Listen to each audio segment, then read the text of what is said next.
अपना stock channel में बहुत बहुत स्वागत है।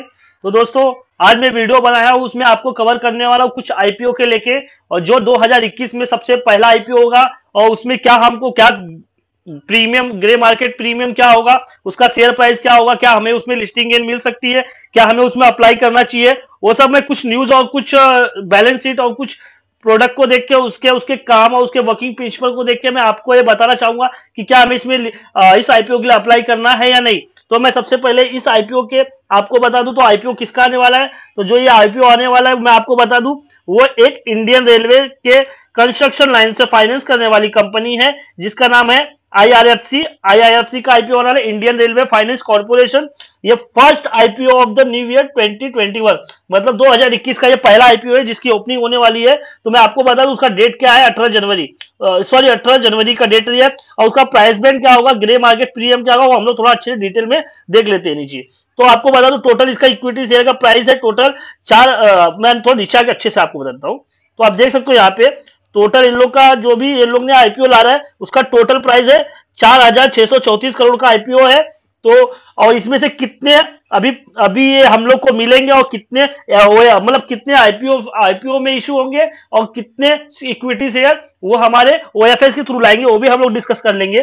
तो मैं आपको बताता हूँ कि पहले डेट क्या रहता हूँ। तो इन लोग ने इसका जो डेट दिया हुआ है वो 18 जनवरी का दिया हुआ है। 18 जनवरी को ये public first IPO issue for the new calendar year, मतलब 2021 में ये 18 जनवरी को इशू होगा। और इसका सब्सक्रिप्शन कब खत्म होगा, तो इसका सब्सक्रिप्शन देखो यार, the issue will be close for the subscription on January 2021, मतलब 20 जनवरी 2021 को इसका सब्सक्रिप्शन खत्म हो जाएगा। मतलब तीन दिन चलेगा, 18, 19, 20, ये 3 दिन इसका चलने वाला, 18, 19 और 20, ये 3 दिन इसका सब्सक्रिप्शन चलने वाला है। उसके बाद आप अप्लाई नहीं कर सकते क्योंकि सब्सक्रिप्शन खत्म हो रहेगा।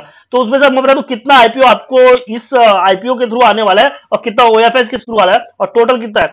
तो टोटल इन लोग का लॉट साइज है, आपको बता दूं 178 करोड़ शेयर का है। इन लोग को total 170.20 crore equity share in लोग को मार्केट में लाना है, जिसमें से fresh issue of the 59.43 crore equity share. अभी जो फ्रेश इशू होगा जो आईपीओ के थ्रू आने वाला है वो 59.43 करोड़ इक्विटी शेयर रहेंगे। और जो बचे 118 करोड़ वो किसके थ्रू, ऑफर फॉर सेल, जिसको हम लोग बोलते हैं ओएफएस, ऑफर फॉर सेल के थ्रू आने वाले। तो इसका प्राइस बैंड क्या होगा वो भी चेक कर लेते हैं। The range of the 25 to 26 पर शेयर, ये इसका जो प्राइस रेंज होने वाला है, मतलब जो आईआरएफसी होगा उसका प्राइस रेंज होगा 25 टू 26। बट मैं आप लोग को बोलूंगा 26 पे लगाइए, क्योंकि मोस्ट ऑफ द 25 पे लगने के बाद हमारा आईपीओ हिट भी नहीं होता है। तो आप लोग ट्राई करना, अगर लगाना होगा तो 26 पे लगाना। और वो मैं बता दूंगा क्यों लगाना और कैसे लगाना चाहिए, तो उसका भी मैं रीजन बताऊंगा। और जो इस आईपीओ का फेस वैल्यू होगा 10 रुपए का होगा हर एक का। हाँ, और इसमें कितने प्रीमियम है तो भी देख सकते, with just rate of the 1.20 premium over the issue of the rate 26 apis. और इसका ये grey market, in the grey market today के अंदर, मतलब ग्रे मार्केट जो प्रीमियम होगा 26 रुपए का दिया जाएगा। तो हम लोग अभी ये तो था, ये हमारा हम लोग देख लिए कि इसका जो डेट है कब आने वाला है और इसका क्या प्राइस होगा और कितना लॉट साइज होने वाला है। उसके बाद हम लोग आ जाते हैं, थोड़ा चेक कर लेते हैं इसके थोड़े कुछ रिकॉर्ड के ऊपर। तो मैं आपको इसका बता दूं, देख सकते हो यहाँ पे कि ये कौन से सेक्टर में काम करती है, क्या प्रोडक्ट है। तो आपको मैं यहाँ पे भी दिखा देता हूं। तो आप देख सकते हो यहाँ पे कि यहाँ पे आपको मैं दिखा देता हूं। आप देखना ये फाइनेंस सेक्टर से जुड़ी हुई आईपीओ है। ये जो आईआरएफसी है जो काम करती है फाइनेंस सेक्टर से। और आपको पता तो फाइनेंस सेक्टर क्या करता है, आपको पता होगा, किसी को लोन देता है कुछ भी काम करने के लिए, जैसे कोई कॉर्पोरेट को कोई लोन देता है, कोई फाइनेंस कंपनी, तो उसके कुछ काम के देते। तो ये जो आईआरएफसी है ये क्या आता है, इंडियन रेलवे के अंदर ही आता है। और ये जो फाइनेंस कॉर्पोरेशन आईआरएफसी है ये इंडियन रेलवे के ही कंस्ट्रक्शन के कामों में क्या करती है, फाइनेंस देती है, मतलब कर्जे देती है, उधारी देती है, पैसे काम करे। तो इनका फाइनेंस प्रोडक्ट है, एक लीजिंग है, लेंडिंग है और बोरोइंग है। ये तो था इनके प्रोडक्ट। अब उसके बाद हम लोग आ जाते हैं बैलेंस शीट के ऊपर। हम लोग आके इसका बैलेंस शीट भी एक बार चेक कर लेते हैं। तो मैं आपको इनका बैलेंस शीट भी एक बार दिखा देता हूँ। तो ये आ गया मैं बैलेंस शीट के ऊपर। अभी हम लोग कुछ इसमें मेन जो टॉपिक है वो भी कवर कर लेंगे। तो मैं आपको इधर आके दिखा दूं, बैलेंस शीट के ऊपर लेके चल जाता हूँ स्क्रॉल करके। हाँ, आ गए हम लोग बैलेंस शीट पे इंडियन रेलवे फाइनेंस कॉर्पोरेशन के। तो मैं कंपेयर करके आपको बताता हूं। देखो आप, ये जो दिख रहा है आपको हर एक 6 महीने का ये डेटा है। तो इन्होंने 21 मार्च 2019 को इनको जो अभी मैं आपको इधर नेट इंटरेस्ट इनकम लिखा है, मतलब जो कंपनी किसी फाइनेंस कंपनी किसी को देती है तो उसको इसके पीछे कितना इंटरेस्ट मिलता है वही उसका प्रॉफिट होता है। तो इसका 31 मार्च 2019 को इसका नेट इंटरेस्ट इनकम कितना था, 7,871 करोड़ का। अभी आप देख सकते हो मार्च 2020 में कितना होगा, 14,055 करोड़ का। मतलब कंपनी का जो भी इंटरेस्ट ऑफ इनकम है वो बढ़ गया है। उसके बाद हम लोग आगे चेक कर लेते हैं दूसरा, total revenue from the operation. Operation से कितना आया, तो लास्ट ईयर आया था 48,813 करोड़ का, 48,813 करोड़ का। और इस साल आया है इनका 57,545 करोड़ का।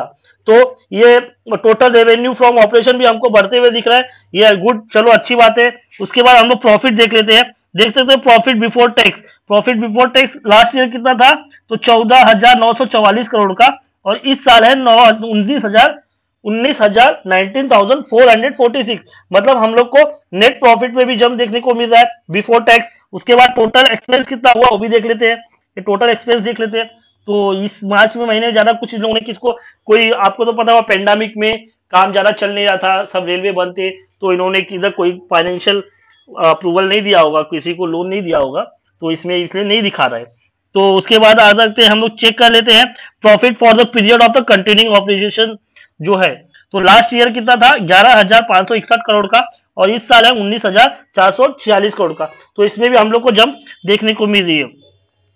उसके बाद हम लोग आ जाते हैं तो थोड़ा हम लोग कैपिटल शेयर की भी, हम लोग अदर कंप्रेसिव इनकम की भी थोड़ा बात कर लेते हैं, जो A+B। तो आपका जो ए है, item that will not be the reclassified profit और लॉस, जो नहीं बताया गया उसको इधर पे उन्होंने कुछ मेंशन ही नहीं किया इसको, ठीक है, इट्स ओके। तो हम लोग को इन लोग का ईपीएस भी देख लेते हैं, एक बार चेक कर लेते हैं बेसिक क्या है। तो ग्रॉस नेट प्रॉफिट, तो ग्रॉस नेट प्रॉफिट भी इन लोगों ने मेंशन नहीं किया यहाँ पे। और उसके बाद हम लोग को जो इंपॉर्टेंट चीज है वो क्या है, तो हम लोग इन लोग का फेस वैल्यू तो 10 रुपया पर शेयर, बेसिक कितना था 2.07, और उसके लास्ट ईयर था 1.76, मतलब इन लोग का ईपीएस भी बढ़ रहा है। तो इन लोग का जो रेवेन्यू जनरेट हुआ है और जो इनका वो भी जनरेट हुआ है इंटरेस्ट इनकम, उसमें भी प्रॉफिट है। तो हम लोग इसके साथ, इस आईपीओ के साथ हम लोग क्या करते हैं, एक बार जा सकते हैं, सोच सकते हैं, क्योंकि इन लोग का जो ईयर वाइज ईयर जो हम लोग को जंप देखने को मिल रही है एक एज फाइनेंशियल सेक्टर के हिसाब से, तो वो उसके हिसाब से इसमें हम एक बार ट्राई कर सकते हैं आईपीओ में। और मैं आपको बता दूं, इस आईपीओ में अगर आप ट्राई करोगे और आपका लक अच्छा है, आपको लिस्टिंग मिल जाता है, मतलब लिस्टिंग है सॉरी, अगर आपको इस आईपीओ का लग जाता है तो मैं ये श्योर बोल सकता हूं आपको इसमें मिनिमम 50% तो लिस्टिंग गेन मिल ही जाएगा। मोर देन जितना जाए वो तो उसके आपकी नसीब, उसको आपके लक के ऊपर है। और आपको पता है, लास्ट टाइम बता दूं मैं तो, इसमें एंथोनी वेस्ट में क्या हुआ था कि इसमें जैसा लग रहा था कि जैसे कि ये आईपीओ नहीं आईपीएल चल रहा है, इसमें पता ही नहीं चल रहा था कब सब्सक्रिप्शन जा रहा है, कब सब्सक्रिप्शन खत्म हो जा रहा है। बट इस आईपीओ में मैं तो यही प्रीफर करूंगा आप लोग अप्लाई कीजिए और आपको अच्छे खासे रिटर्न भी मिल जाएंगे एज पर द मुझे बैलेंस शीट देख के, क्योंकि मैं जो भी है आईपीओ में अप्लाई करता हूं या कोई भी प्रोडक्ट लेता हूं तो मैं उस कंपनी का बैलेंस शीट चेक करता हूं। तो मुझे कंपनी का, फाइनेंस कंपनी है तो मुझे उसका इंटरेस्ट इनकम कितना हुआ वो चेक करता हूं, उसका प्रॉफिट कितना उतना वही सब चेक करता हूं। और इसमें हम लोग कर्जा वर्जा नहीं चेक कर सकते, क्योंकि आपको बता दूं फाइनेंस कंपनी स्टार्ट होती है, कोई कर्जे लेके किसी और से लेगी आपको देगी, किसी और से लेगी उसको देगी। तो यही था, और आज के वीडियो के लिए इतना ही, दैट्स इट दोस्तों, थैंक यू। मिलेंगे फिर नेक्स्ट वीडियो में, बाय बाय।